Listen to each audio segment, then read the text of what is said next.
Spider-Man has just delivered the kind of box office result that could make the situation at DC Studios even more uncomfortable. With Spider-Man Brand New Day reportedly reaching a massive $2.3 billion worldwide and moving toward the $2.5 billion mark, the comparison with DC's recent performance is becoming impossible to ignore. And what's happening behind the scenes at Warner Brothers could be even more important than the box office numbers themselves. Reports of layoffs, project cutbacks, reduced marketing budgets, and internal disagreements are now raising serious questions about what happens next for James Gunn's DC Universe. So why is David Zaslav reportedly making these changes, and could Supergirl's disappointing performance have triggered a much bigger shakeup at DC?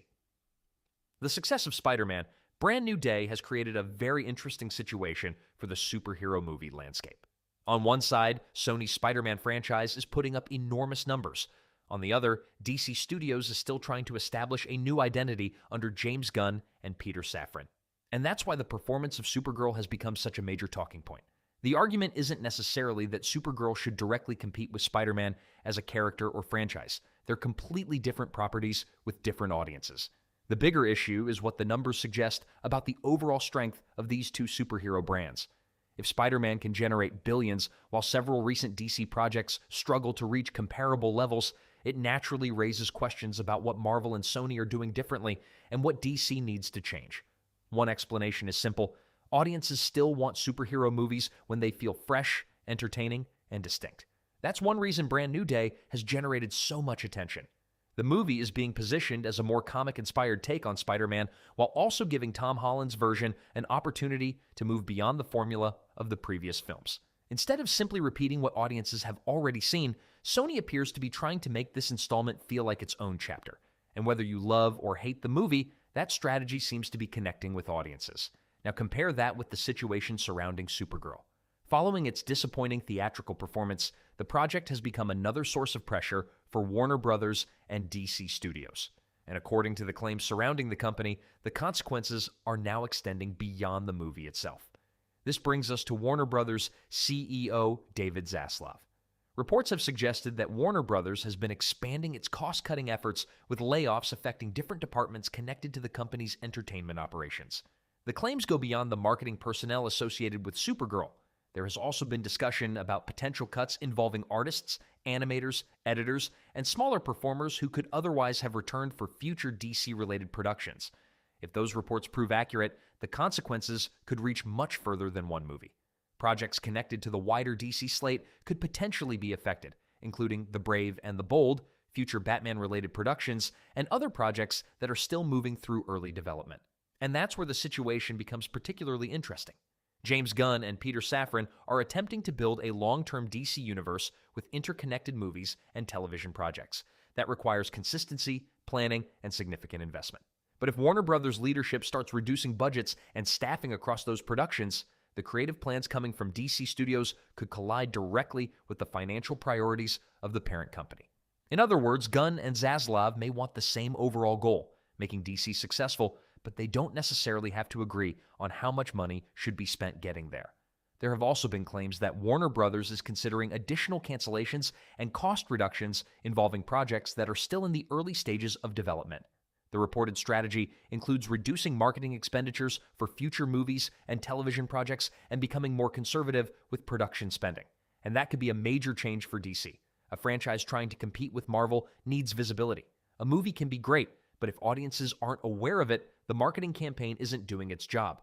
That's why the reported cuts could eventually become a problem for upcoming DC releases. Another project that could feel the effects is Man of Tomorrow. The reported layoffs could potentially affect post-production departments if editors and other specialists working across current projects are included in the restructuring. That doesn't necessarily mean the movie itself is being canceled or that its release is guaranteed to be delayed, but any major restructuring during production can create complications, especially when multiple projects are being developed simultaneously. And this is where the larger internal tension comes into focus. James Gunn is trying to establish his new DCU, while Warner Brothers executives are simultaneously looking for ways to control expenses and improve the company's financial position. Those priorities can easily come into conflict. There's also a broader criticism surrounding the speed at which DC Studios is attempting to build its new universe. Some fans believe Gunn and Safran are moving too quickly, trying to establish numerous characters and projects while the Marvel Cinematic Universe already has years of history and dozens of releases behind it.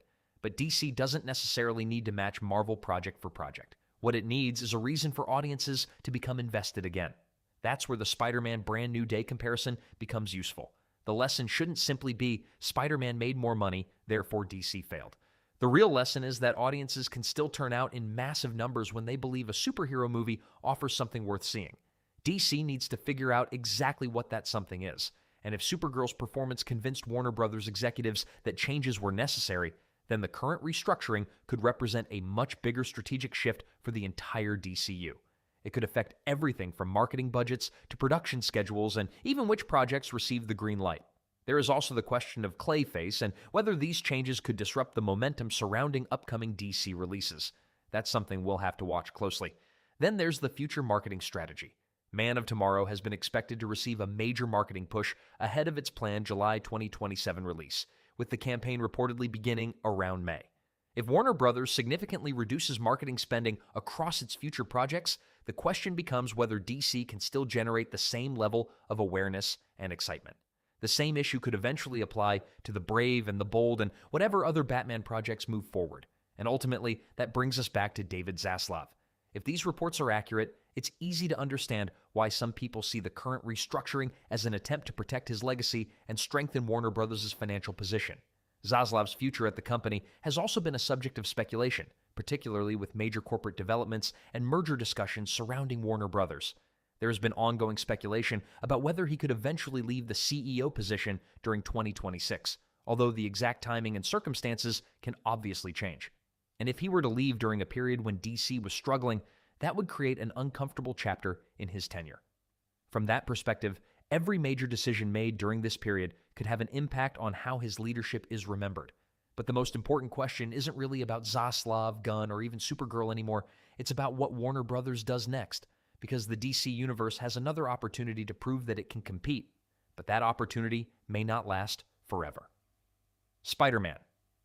Brand New Day, reaching approximately $2.3 billion worldwide with the possibility of moving toward $2.5 billion, demonstrates just how powerful the superhero genre can still be when audiences connect with a franchise.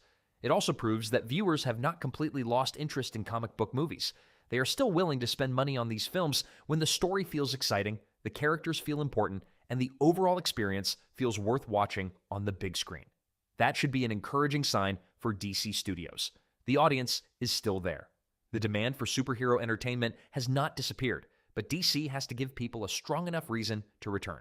DC needs to learn from that success rather than simply trying to imitate it. The studio shouldn't attempt to create another Spider-Man or copy Sony's formula. Instead, it needs to understand why audiences continue to support Spider-Man. The character has a clear identity, an emotional connection with viewers, and a history that makes people feel invested in every new chapter. DC has many characters capable of creating that same level of excitement, but the studio needs to present them in a way that feels fresh and meaningful. Give audiences something different. Give them characters they actually care about. Give them stories that feel connected to the larger DC mythology without becoming confusing or overloaded with unnecessary setup. And most importantly, give them a reason to believe that the next DC movie is something they absolutely need to see in theaters. That could mean focusing on stronger trailers, better marketing, more memorable villains, and stories that offer something audiences haven't already seen several times before. It also means avoiding the feeling that every new project is simply another attempt to rebuild the franchise from the beginning. Fans want to believe in the DCU, but they also want consistency. They want to know that the movies are part of a larger plan and that the characters they invest in will actually have a future. If Warner Brothers continues cutting budgets, reducing marketing, and changing direction every time a project underperforms, it could become much harder for audiences to trust the franchise again. On the other hand, if the studio gives Gunn and Safran enough time and resources to build their universe properly, DC could still make a major comeback. Whether James Gunn and Peter Safran can accomplish that remains one of the biggest questions surrounding the DCU right now. Their challenge is not only creating successful individual movies, they also have to rebuild the reputation of the entire brand.